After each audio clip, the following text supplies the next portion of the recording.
Hello there, Drew Hanish of Whiskey Lore, and time for another whiskey tasting.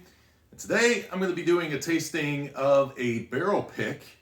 It's a mystery. You'll see that I was sent by a friend of mine 5 different whiskeys to do some tastings on. Now, I did my tastings on these whiskeys about maybe 3 weeks ago, and I walked away from the tasting thinking I had just come back from my trip to Ireland, and I had just, I've been drinking a lot of scotch lately, and so as I was tasting these, they're all rye and American single malts. I started wondering whether I was just maybe more on the softer palate side and that I wasn't ready for cask strengths, because that's what all of these are cask strength whiskeys.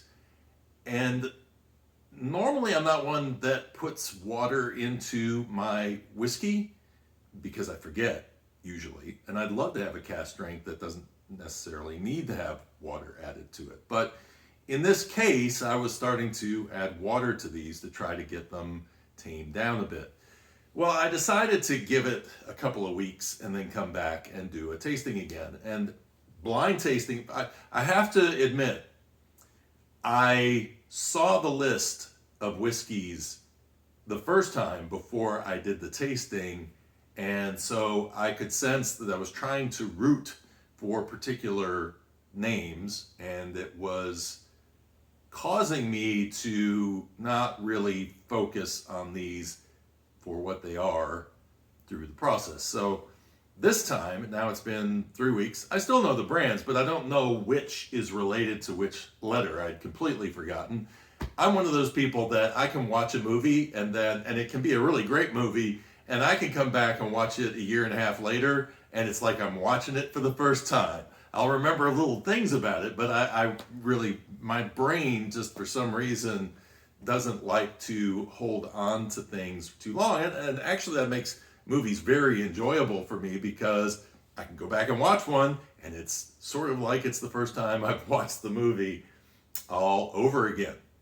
So on these whiskeys, I figured, okay, I'm good now. I should be able to have cleared out of my mind which one is which. And I did, because when I lined up these 5 whiskeys and I did my tasting on them, I had no clue whether they were rye or whether they were American single malt, which I thought would be really interesting. Could I tell the difference between the two? Well, yes, I did, because there's a herbally nature or an earthy nature, and there's rye has a particular kind of a flavor to it, no matter, where it ends on the rye scale. American single malt can be a little bit tougher to distinguish, but, having sipped a lot of single malts and also now pot still whiskey from Ireland, I figured I should be able to pick them out. So I went in, I did the tasting, and I came out of the tasting with one thing known for sure. I will never do, I won't say I will never do. It's going to take a lot for me to do a barrel pick.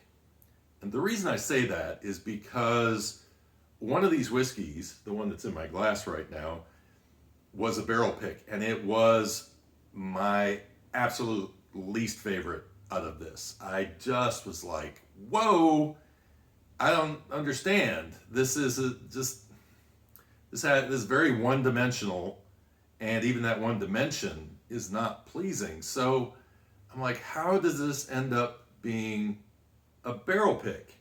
And I have had good barrel picks. This Jack Daniel's single barrel, this came out of the Southern Whiskey Society, and this, that is some good stuff.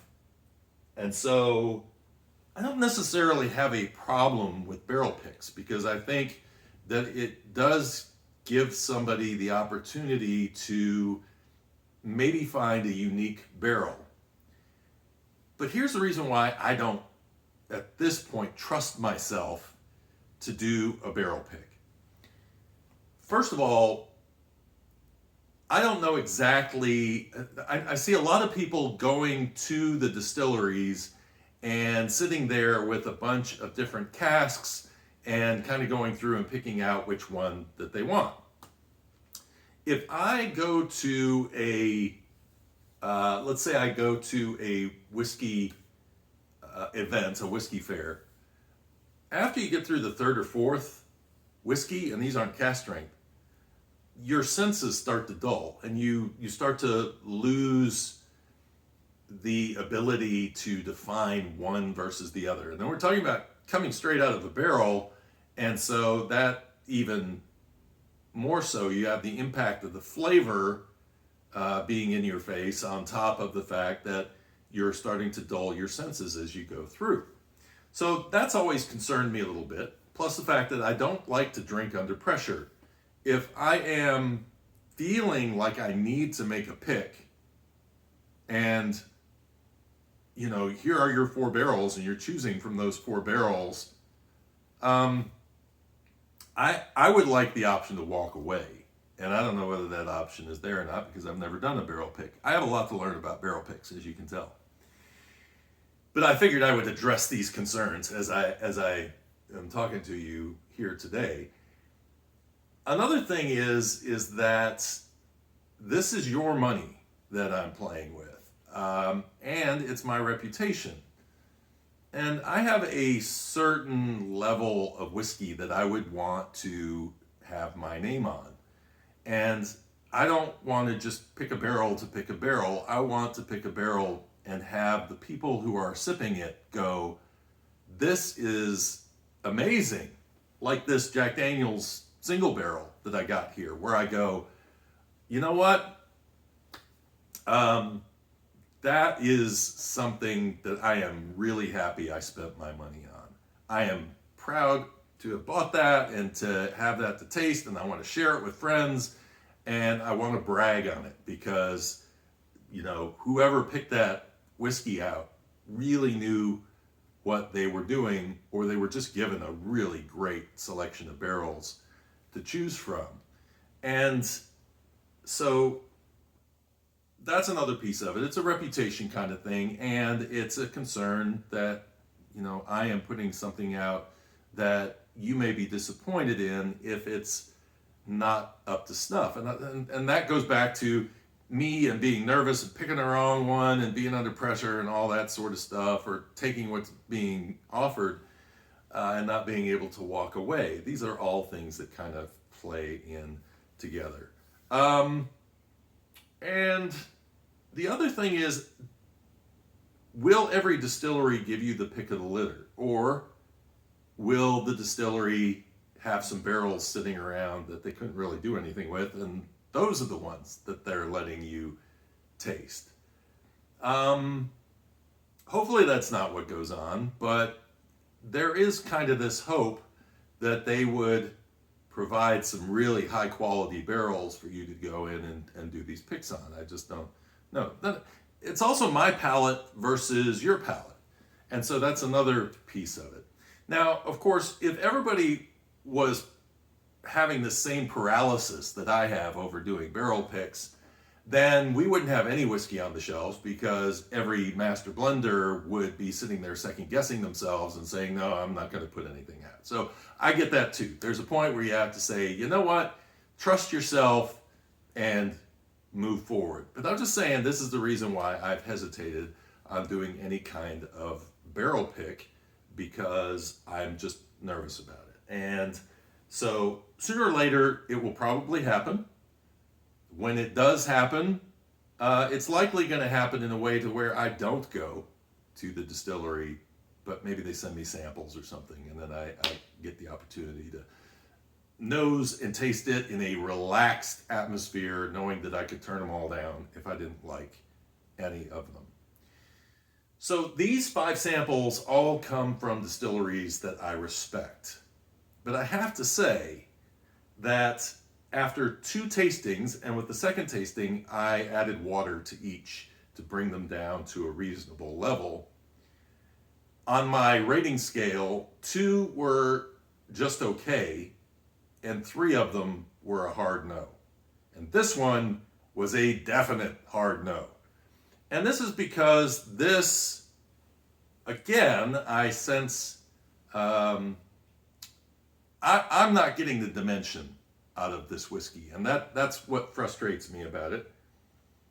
And what really annoys me about this is that this whiskey was done by people that I appreciate and by and picked by people who I respect. So this is where again it leads into that question of, are you kind of having to pick from what they're giving you?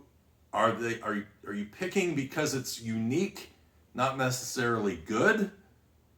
I don't know. And I really don't want to be this picky about whiskey, but I have to say, I just wasn't a fan of this, and it was my least favorite. Now, as I'm nosing it, I get fruit. I get a apple. I get a minerally note. It burns my nostrils a bit. This is 61.3 or so, or 0.2, somewhere in that range. So it is really strong. And when I did the tasting on this, and I don't know if I want to taste it without putting water in it, because I was really not pleased when I tasted it initially, and then I had to clear my palate off, and then I went back to it after putting some water in it. Let's see if it's improved. And if it has, I'll tell you what it is, but yeah, that just upped the alcohol actually on the nose. Isn't that interesting? I added water and all of a sudden now it's really tickling my nostrils. And the oak has come more out front and the apple has kind of stepped backwards. There's a little bit of a caramel note that's coming in now. I was told that there was an espresso, chocolate. I'm not getting any of that. Cheers.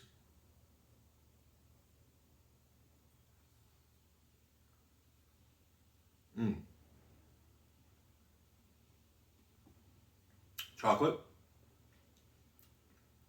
Yes. Maybe even a little raspberry. Interesting. This is improved. This is greatly improved. Wow. No, I tasted this yesterday and it was an oak bomb. And that's all there was to it. It was 100% an oak bomb. Am I tasting the same whiskey? Wow, this has really changed.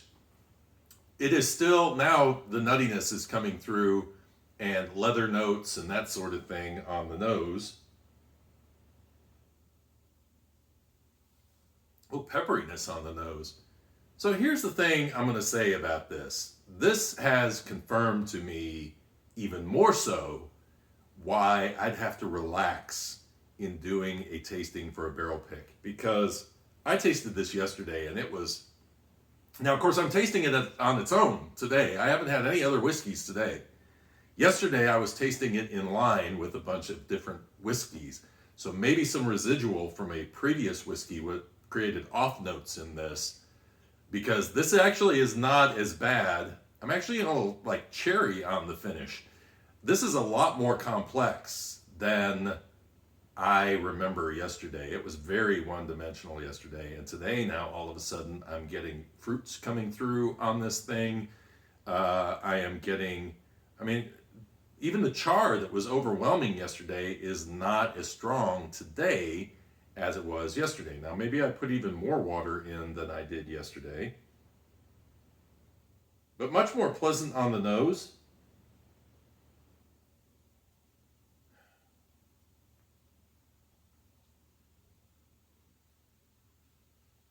This makes me very happy, actually, that this is better than what I tasted yesterday.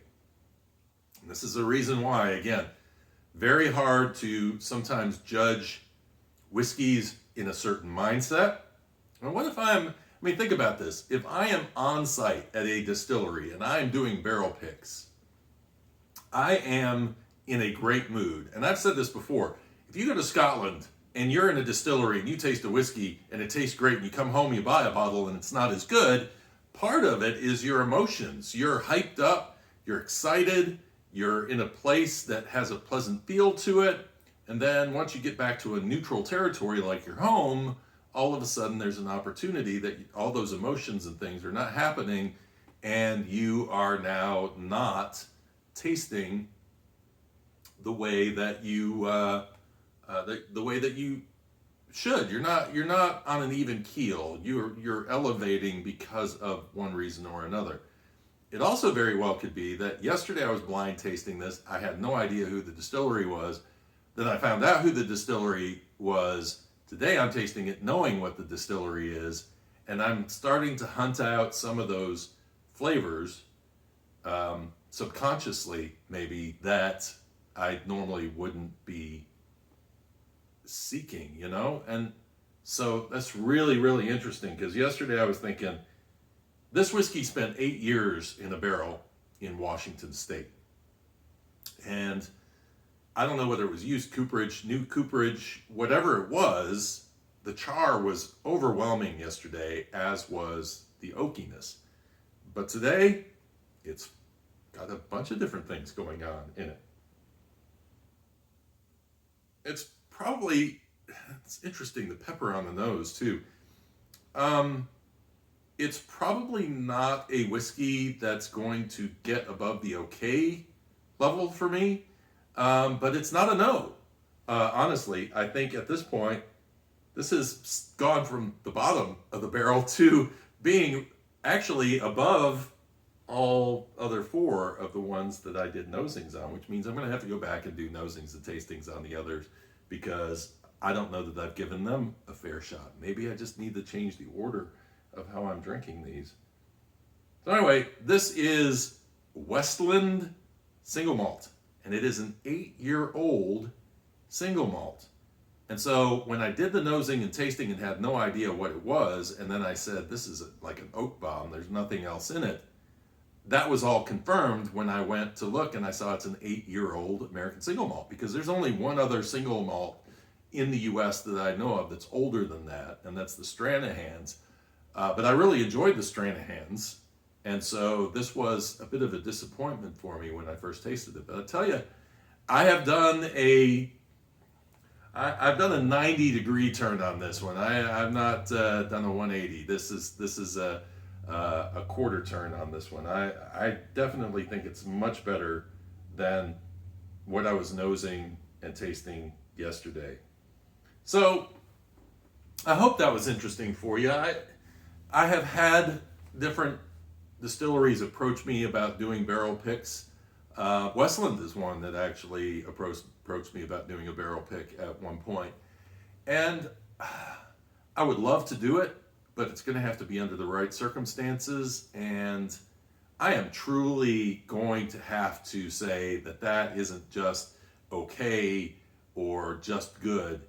It needs to be something I'm proud of and that the distillery is proud of for me to go, yes, I'm putting my name on that one, and out it goes for you guys to have a chance to buy that particular whiskey. So anyway, just my feeling behind the whole thing. And like I say, hats off to Westland for keeping that whiskey in the barrel for 8 years, and to the picker for picking it out and saying and seeing more in that whiskey than I did the first time that I put it on my palate, because it definitely has evolved in terms of my taste from yesterday to today. I hope you enjoyed this. If you liked the video and you found this interesting, go ahead and hit the like, and that will help other people find the video and help elevate the channel. We're getting closer to 1,000 followers.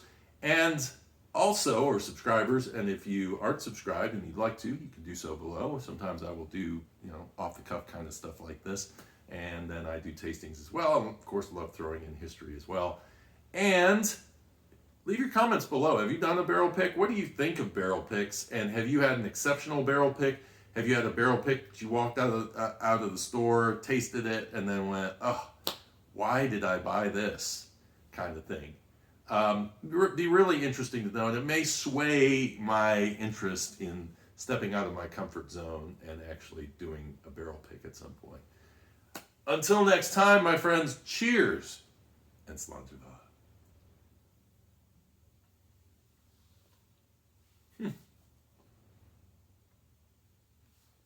Pepperiness on the palate, too.